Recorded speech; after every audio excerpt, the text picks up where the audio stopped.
The Mystara project is proud to present Part 17 of the Places of Mystara series.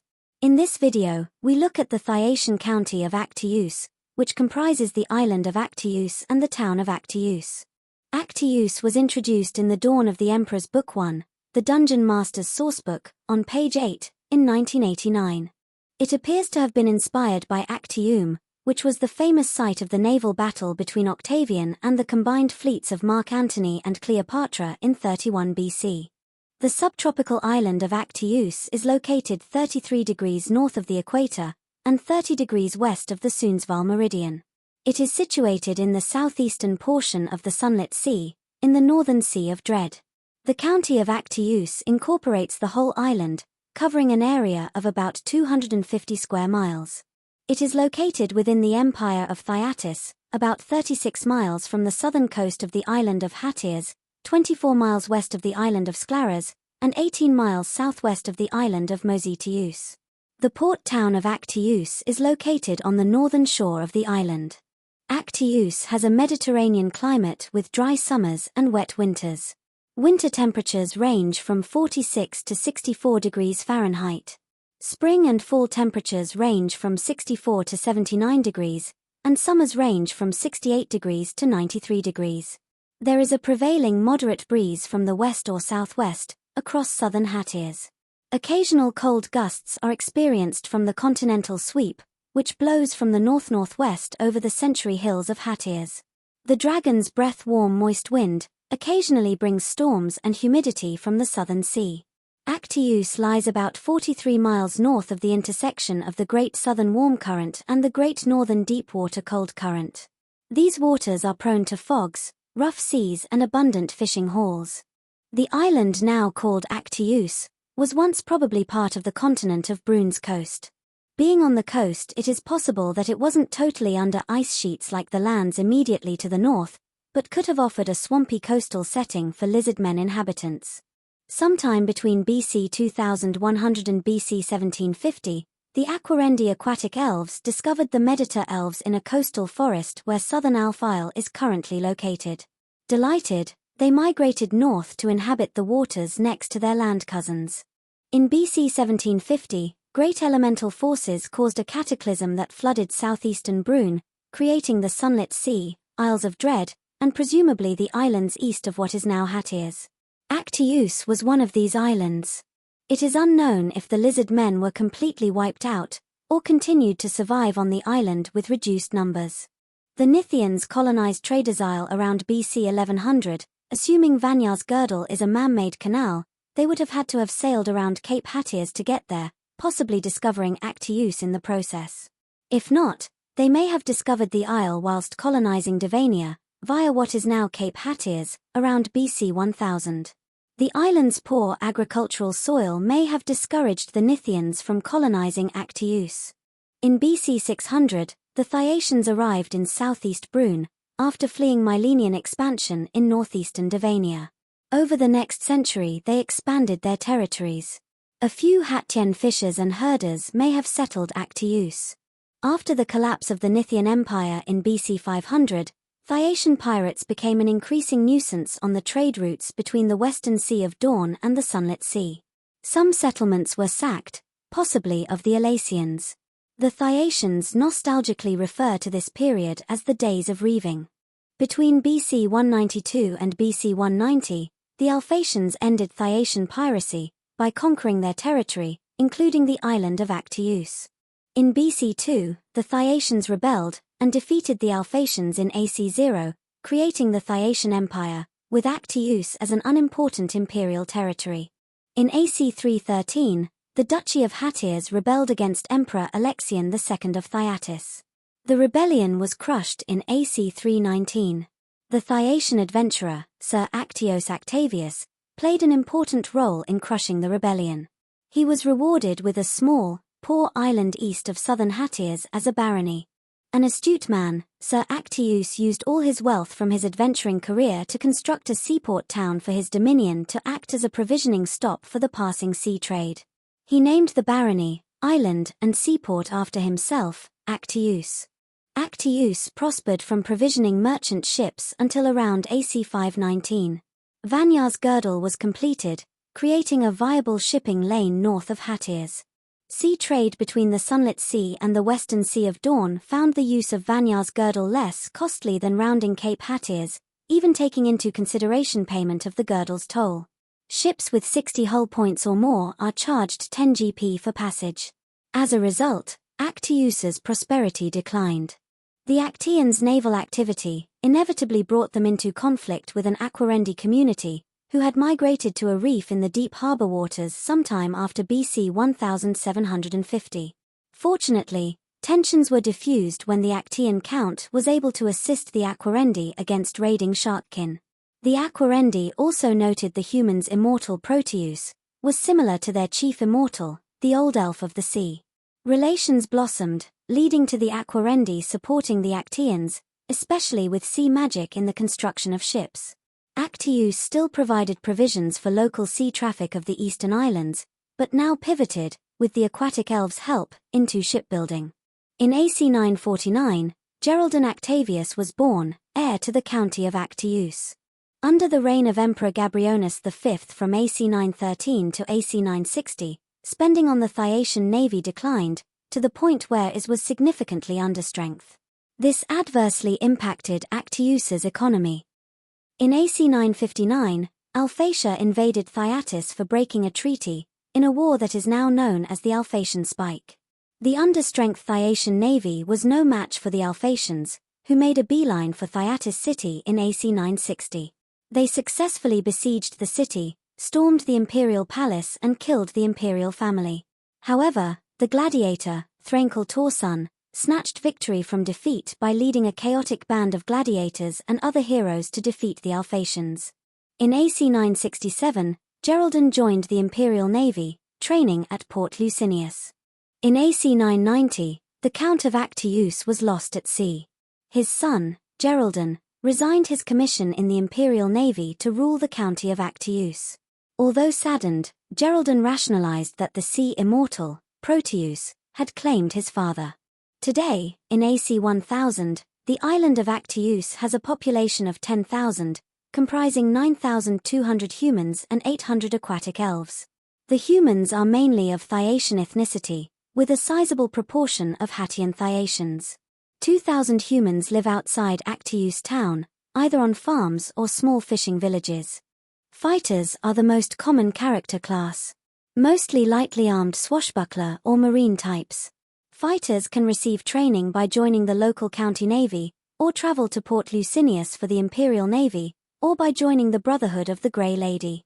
The Brotherhood has a training hall next to the Temple of Vanyar in town. Evening training is provided every Gromdane and Night Dane. The annual membership fee is 60 lucens, which also entitles the member to discounted communal lodgings in any hall of the Brotherhood throughout the Empire. Rakes are also found, and they can also train at the Brotherhood of the Grey Lady. Actius may have around 172 clerics, split among the temples of the main Thyacian immortals.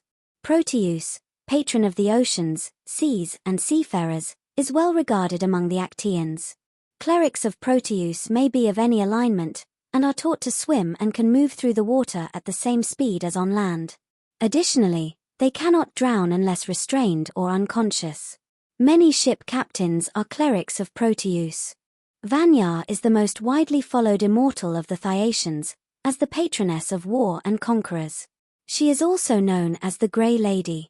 Her clerics may be of any alignment, and are permitted to use swords, daggers, and lances, with the implication that her war priests may spill blood to win wars as conquerors.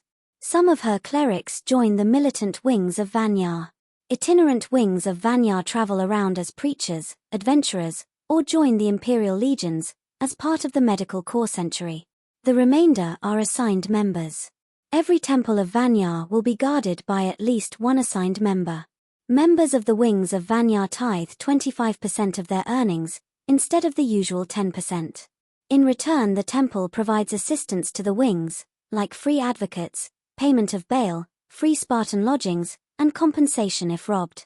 Wings of Vanyar are well regarded by Thyacian government officials and rural peasants, but are disliked by the pacifist clerics of Kor Yis. Asterius, the patron of trade, commerce, thieves, and the moon, caters for clerics of any alignment, but lawful clerics never acknowledge his thievery aspect. Clerics embracing his thievery aspect are able to use daggers and move silently as a thief of the same level. His following was stronger in the first 2 centuries of Actius, but waned a little when sea trade mainly diverted through Vanyar's girdle. His clerics have influence with both the Seafaring Merchants Guild and the Shadowhand Thieves Guild. Valeria's, the patroness of passionate love and romance, and the Girderon of weapons, is followed throughout the Empire, and Actius is no exception. Her clerics, sometimes referred to as thorns, may be of any alignment, but lawfuls are uncommon. They have the ability to cast the first-level druidic spell, Locate, remove fear, and the first-level magic user spell, Ventriloquism, once per day as a special ability to promote love and romance. Presumably the Locate ability is designed to be used to find a rose, or another romantic flower. Terastia, patroness of justice and revenge, is followed throughout the Empire, and she has a small following on Actius. Her clerics must be lawful. They may use axes, a weapon representing the corporal punishment of the executioner, sanctioned by the law. They also get Detect Deception as a bonus skill to assist their pursuit of the wicked. Thief characters will either belong to the Shadowhand Guild, or risk their lives as freelancers. The guild provides training for its members, lower-level thieves to assist with jobs, and a reliable fence for stolen goods. But this comes at the expense of an annual guild fee of 30% of their income. Freelancers could join the Brotherhood of the Grey Lady to receive training there. There are some magic users in Actius. The town has a 7th-level mage, Vanyabila Jouthemius, who takes on apprentices for tutoring. She allows her apprentices to adventure. Magic users are not permitted to join the Brotherhood of the Grey Lady. Aquatic elves are a viable player character option for Actius, as they are able to leave the water without penalty, breathe air, and move normally, as long as they fully immerse themselves in salt water, at least once every 24 hours. Like the rest of the Empire, Actius has 3 social classes: slaves who comprise about 20% of the population, citizens account for almost 80%, with the remaining less than 1% being nobles. Foreigners are accorded a social class that best fits their status. Most slaves are galley rowers, with the remainder being household servants. Each non-slave family has at least 1 slave. The Aquarendi are uncomfortable with slavery, but have not pressed the issue to date, on the basis that no elves have been enslaved. Nobles comprise the count's family, lords, ladies, dames and knights. Thyacian is the common tongue, for the humans and elves. The Aquarendi speak their own dialect of the Elvish tongue, the Na trading language, and they can sing dolphin song. Minrothadan Patois is the most common foreign language known on the island. Here are common general skills known in Actius. All aquatic elves are taught the intelligence-based skills, ancient history and planar geography, as part of their clan upbringing. Cleric skills are unsurprisingly wisdom-based. All clerics learn the ceremonies and rituals of their chosen immortal. Detect Deception is a bonus skill for those who follow Terastia, and a recommended skill for other clerics. Judges and advocates must know Thyacian codes of law and justice, and this is recommended for clerics, especially followers of Terastia. Guidance or counsel is recommended for clerics to deal with followers approaching them with issues. It is associated with more experienced clerics. Fighters tend to learn the intelligence-based skills of naval tactics and sailing. Popular intelligence-based skills for magic users are knowledge skills like magical law, sciences like hydrology and meteorology, and the profession of scribe. Thieves and rakes gravitate to the dexterity-based skills of acrobatics and danger sense. Thieves also learn signaling and the intelligence-based lip reading. Common intelligence-based skills in Actius revolve around ships. Those blessed with strength may consider muscle to organize stevedores and the like. The most widespread wisdom-based skill is gambling, the island's most popular pastime. Not quite as common is the cheating at gambling skill, based on dexterity. Swimming endurance is the most popular constitution-based skill, while bargaining is a popular choice for the charismatic. Actius imports a wide range of goods, in particular any mineral-based product, wood, preserved foods, and cow hides. The main exports are ships to the Imperial Navy. The Navy requires about 10 ships per year from Actius. Dromons, large sailing ships and small galleys are constructed for the navy. The other main export, to a lesser extent, are ship provisions. Local commoners eat anchovies, sardines, mullet, lamb, mutton, figs, grapes, barley, olives, chickpeas, goat's cheese and butter. Drinks include goat's milk and wine. Other food and beverages have to be imported. Actius follows the Thyacian calendar, a variant of the one the Alphatians introduced, which in turn they had adopted from the Nithians. The 1st of Newmont marks New Year's Day, and commences the week-long winter festivals. Festivities include parades by the marines and temples, and games at the local amphitheatre. In late Vatamont, when the weather to the north is favorable, the priests of Proteus conduct a ceremony for good sailing fortune, marking the start of the shipping season. This mainly relates to northern travel, as shipping is undertaken year-round in other directions. New boats are launched, speeches are made, street fairs and boating competitions are held. The 1st of Thormont is the first day of spring. Crop planting begins. The 1st of Flormont is the day of adulthood. Everyone who turned 21 in the previous year is formally acknowledged as an adult.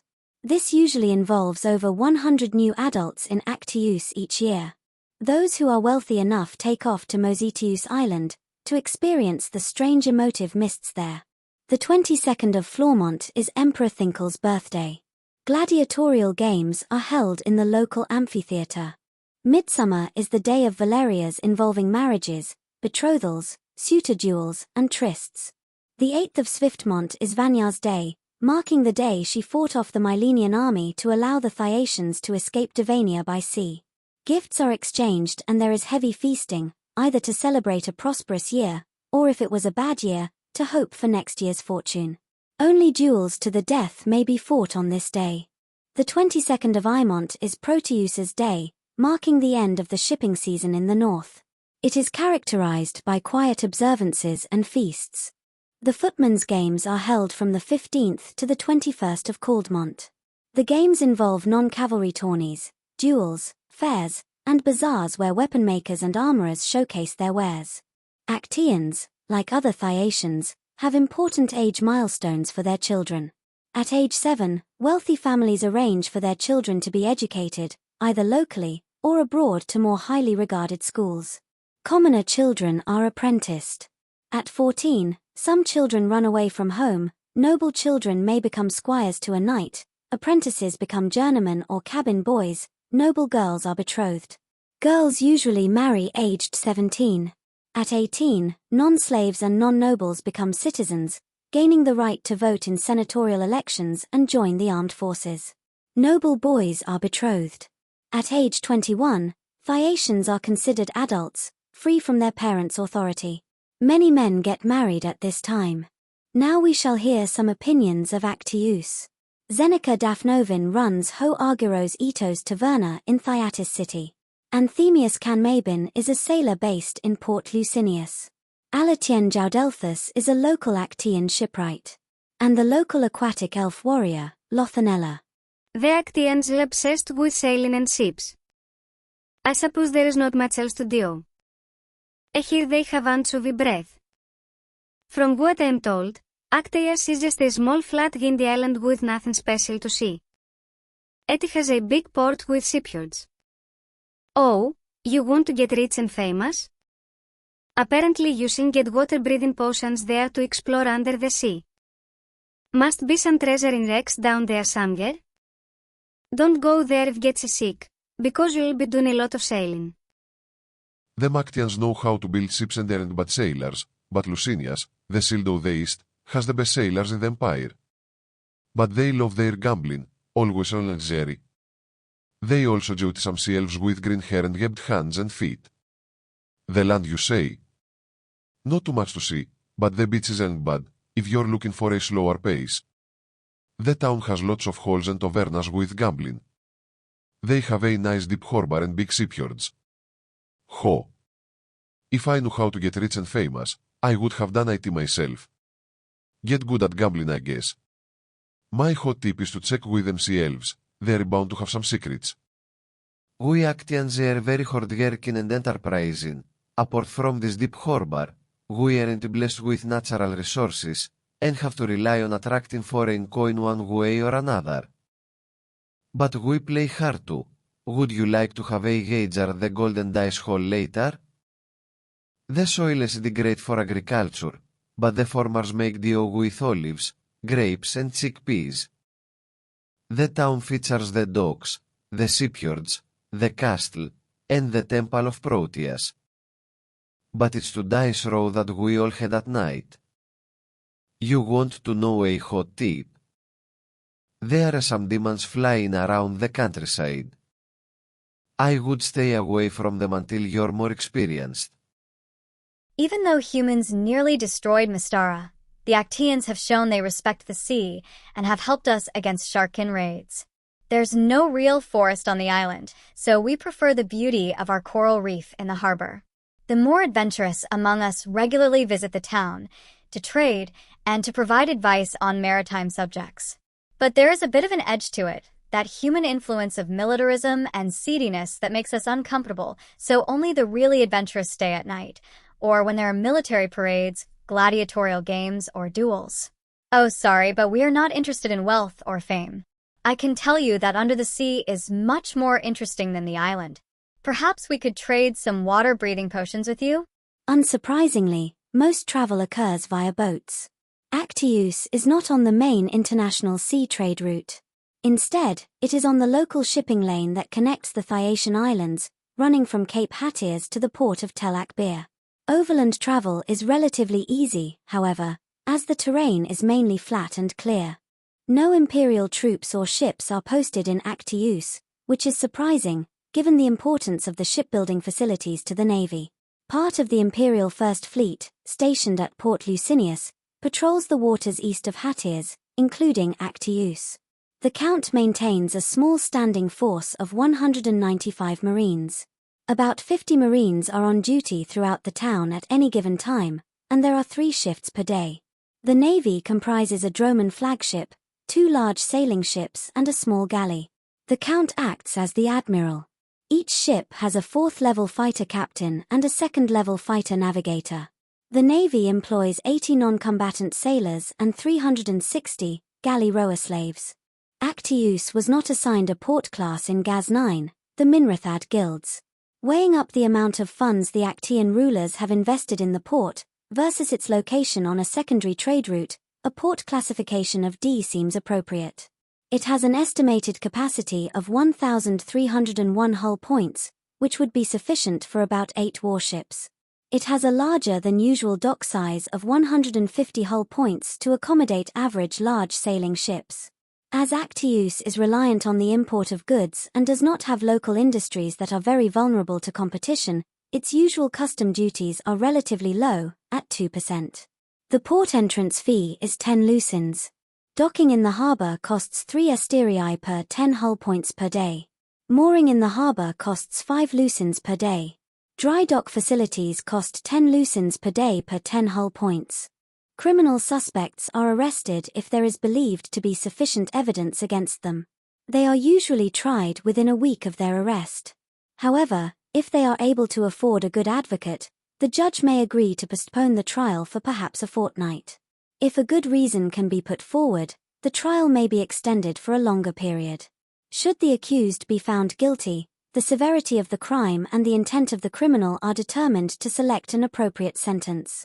Assaults committed with fists or cudgels are deemed a lesser charge, whilst other weapons are classified as a greater charge.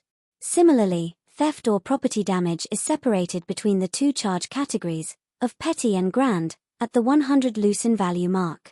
Intent ranges from accidental to inhumanity. No matter the level of charge, there is a possibility that crimes with accidental or unknowing intent receive no punishment. Lesser charges could go unpunished, incur a fine, involve a public whipping or incarceration, with or without hard labor. Only lesser charges with inhuman intent can result in spending a year on the Empire's most notorious prison, Boridos Island.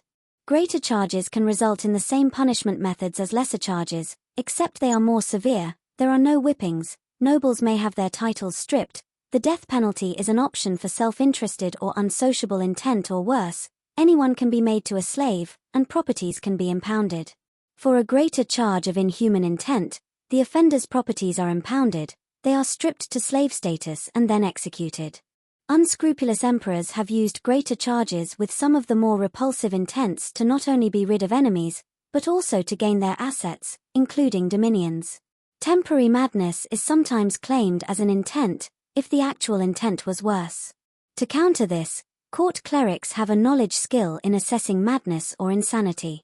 Whilst a cure-all spell is available to clerics of 12th level or higher to cure insanity, this will not necessarily prevent a recurrence of a clinical condition. So the behavior of the temporarily mad are monitored by the court clerics. Offenders of crimes that cause financial loss to victims are required to pay compensation. If they cannot, they must choose incarceration or lashes instead. Marriage ceremonies are overseen by a cleric of priest or higher rank. The Temple of Valerius is the most popular place for these ceremonies, especially on the day of Valerius in midsummer. Citizens and nobles who are at least 21 years old may marry freely. Although, most noble families require their children to be married early to preserve their line, which requires their consent.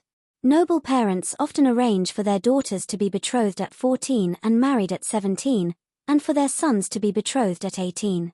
Noble sons typically marry of their own accord at 21. Slaves require their owner's permission to marry. Interclass marriage occurs, but is not common, and elevates the person of lower class, even if the marriage does not last if their spouse dies. Divorce is discouraged, as it could create instability. Divorce occurs via a contract overseen by a priest or higher cleric and other witnesses. If both parties cannot come to an agreement, they are unable to divorce. Phaeacian currency consists of the emperor, a platinum piece, the lucin, a gold piece, the asterius, a silver piece, and the denarius, a copper piece. Gems are also widely accepted for larger transactions. Exchange fees are 10% for foreign coins, and 15% for gems and treasure. Annual income tax of 25% is payable quarterly, commencing on the 1st of Vatamont for the previous Caldmont quarter. Luxury items gained without proof of purchase are appraised by imperial treasury agents. The assessed value is considered taxable income. What constitutes a luxury item is at the discretion of the agent, but perhaps starts at a value of 100 lucins. There is also a 5% sales tax on all goods, except clothing and food. Actius town is dominated by the deep harbour, flanked by sandy beaches and the docks area. The Count's stronghold, Castrian Vathalimenon, sits on a hill overlooking the harbour. The Temple of Proteus, featuring a large statue of the sea immortal, is built on elevated land to the south of the castron. The Temple of Vanyar, and the adjacent Hall of the Brotherhood of the Grey Lady, are to the northeast of the town square. Town wells in the south and east capture fresh water that is distributed via the town's aqueducts. To the southwest of the town square is the fortified stronghold of the imperial offices, representing the treasury, the office of title and estate, and some representatives of the other ministries. The Temple of Terastia lies to the south. The street west of the town square is the infamous Dicehouse Row, featuring the Golden Die Gambling House, the Silver Net Tavern, bathhouses filled with gamblers, and the Temple of Asterius. The Shadowhand Guild are based here, taking advantage of a secret underground tunnel network. A statue of the founder, Sir Actius, stands in the center of the southwestern intersection. The Temple of Valerius is located in the west, offering a good vantage point for romantic sunset views. The warehouse district, full of provisions for ship voyages, is on the dock front, which also hosts the influential Phaeacian Seafaring Merchants Guild. Research and development of ships is the responsibility of the Imperial Ministry of War. However, they have been assisted by Actian shipwrights and aquarendi in making enhancements to the standard war galley to produce the droman. The droman is superior to a standard war galley in many aspects. It has 4 metal dolphin-shaped weights that can be loaded, pivoted, and dropped on grappled enemy ships for 11 to 20 points of hull damage via a boom. This attack process takes 5 rounds. Instead of employing inaccurate light catapults, the droman has 2 ballistae. The forecastle ballista is a standard one. But the scorpion tail-shaped stern ballista features a turnstile that allows 360-degree rotation instead of the usual pivoting arc, doubles the rate of fire to once per round, and does 2 hull points of additional damage. But the most impressive innovation are the winch-triggered serrated blades on the ram that spring outward once a ship or large creature has been hit by the ram. This ripping motion tears a bigger hole and always causes maximum ram damage. No damage roll is required. Count Geraldine Octavius of Actius is a neutrally aligned fighter of 20th level. His given name suggests his mother was perhaps of Hattian Thyacian descent. He is about 400 coin overweight, due to his age in feasting. He has strong connections in the Imperial Navy. Geraldine will soon be covered in more detail when he features in Part 18 of our Characters of Mystara series. Geraldine appointed the astute and charming Galatila Jawarowan as his representative to the Imperial Senate in AC 996. Galatila originally came to Geraldine's court as a lady-in-waiting, but impressed everyone with her maritime knowledge, political acumen, and positive outlook. She has replicated this success in the Senate, whilst deftly avoiding the many scandals of the Thyacian elite. The Aquarendi follow two immortals of the sphere of time. The old elf of the sea, known to the Thyacians as Proteus, is their chief immortal. He is seen as their great savior, the guardian of time and the precursor of change. Ceremonies in his honor are conducted in their sacred cavern of the Frond, called the Kelleralri. Talavai the Rootmaker, known to the land-based elves as Kalitha Starbrow. She is their patroness of the sea's abundant bounty, life and continuity. Magic user spells known in Actius include the common spells, plus Sea People's variants, known to the Aquarendi. The Aquarendi have exchanged up to 4th level spells with the Thyacians. The Aquarendi spell variants are highlighted in blue in this table. Actius could have 172 clerics across the 5 main temples at any given time. The temple of Proteus's high priest Leonites Pericet is a 7th level cleric, who also acts as the count's chaplain. Leonites is supported by a cleric 5, 2 cleric 4 and 4 cleric 3 priests. The priests are in turn supported by 10 2nd level clerics and 19 acolytes. The temple of Vanyar's high priestess Theobica Blasregis is a 6th level cleric. Theobica is supported by a cleric 5, 2 cleric 4 and 4 cleric 3 priests. The priests are in turn supported by 9 2nd level clerics and 19 acolytes. The temple of Asterius's high priest Lucic Nisamias is a 6th level cleric, who also acts as the count's chaplain. Lucic is supported by 2 cleric 5, 2 cleric 4 and 4 cleric 3 priests. The priests are in turn supported by 9 2nd level clerics and 18 acolytes. The temple of Valeria's high priestess Tarasinia Acritazinus is a 5th level cleric. Tarasinia is supported by 2 cleric 5, 3 cleric 4 and 3 cleric 3 priests. The priests are in turn supported by 9 2nd level clerics and 18 acolytes. The temple of Tarastia's high priest Pulcherus Nisikel is a 5th level cleric. Pulcherus is supported by a cleric 4 and 3 cleric 3 priests. The priests are in turn supported by 9 2nd level clerics and 18 acolytes. Crime in Actius revolves around the Shadowhand Thieves Guild. The guild is based in the Dicehouse Row. The guild earns most of its income by rigging gambling in the district. It also has the support of clerics of the Temple of Asterius who emphasize the thiefly patronage of their immortal. The guildmaster is Demetiel Comteritus, a 13th level thief. Guild members hide their true identities even from each other. Demetiel's codename is Canonistus. He is supported by 4 senior thieves of 7th to 12th level. The rank and file comprise 1st to 6th level thieves and 1st level apprentices. The guild also has many associate members, like clerics of Asterius, fighters for intimidation, fences, and so forth. The guild has on and off again dealings with their long-term rivals, the Iron Chain or Eisenkette Hattien pirates. The pirates usually stay out of the guild's way, by concentrating on attacking Minrothadan shipping around Alfile. However, their slaving operations sometimes take them east of Hattiers and beyond. They sometimes engage with the Shadowhand in slave transactions. Actius foreign relations are mainly with other Thyacian dominions of the northeastern Sea of Dread. The County of Actius believes Actius should be part of their dominion, and holds a grudge over its founder's role in defeating their 4th century AC rebellion. The Archwizards of Sclaras have no need of Actius, save for some interest in the Sea Elves' magic. Citizens of the County of Licinius pride themselves on being the best sailors in the empire. They acknowledge Actius's important shipbuilding role.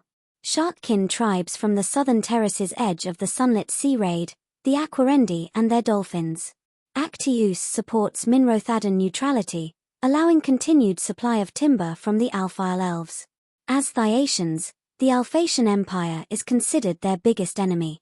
Actius could be used in a campaign for native Actians or foreigners. Actius provides a good base town for both undersea and traditional sea voyage exploration. Native Actians could enlist in the Imperial Navy, having adventures throughout the empire. Basic level adventures will probably take place around the town, involving mainly human enemies, perhaps with some nasty pets. The PCs could also assist against a Sharkkin-led shark raid of the Aquarendi. The Sharkkin are only after magic items, as Actius is unlikely to be one of their ancestral sacred islands.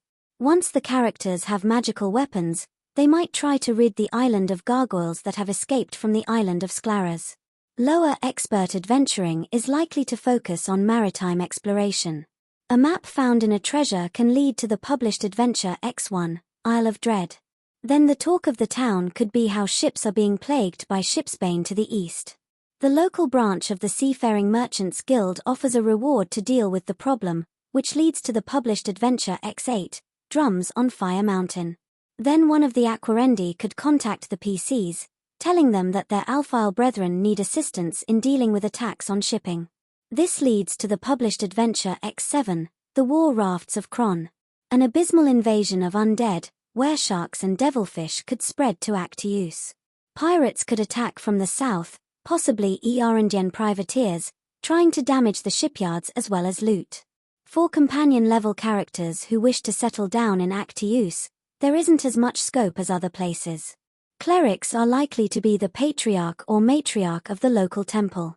A fighter could be granted a barony on the island by the emperor or the senate if worthy, and may also be knighted. This would be a challenging dominion with poor agriculture and subsistence fishing and herding. An 11th or higher level magic user on Actius could build a tower anywhere on the island if they had sufficient funds. A thief not part of the Shadowhand would have to deal with constant pressure from that guild to join, or face the consequences. A Shadowhand member PC would probably be the local guild master. Thanatos may direct some Storm Soldier attention to Actius, hatching plots to cause tensions between the Aquarendi and the Actians. Wandering characters would have limited challenges in Actius, so they might be better served on planar adventures.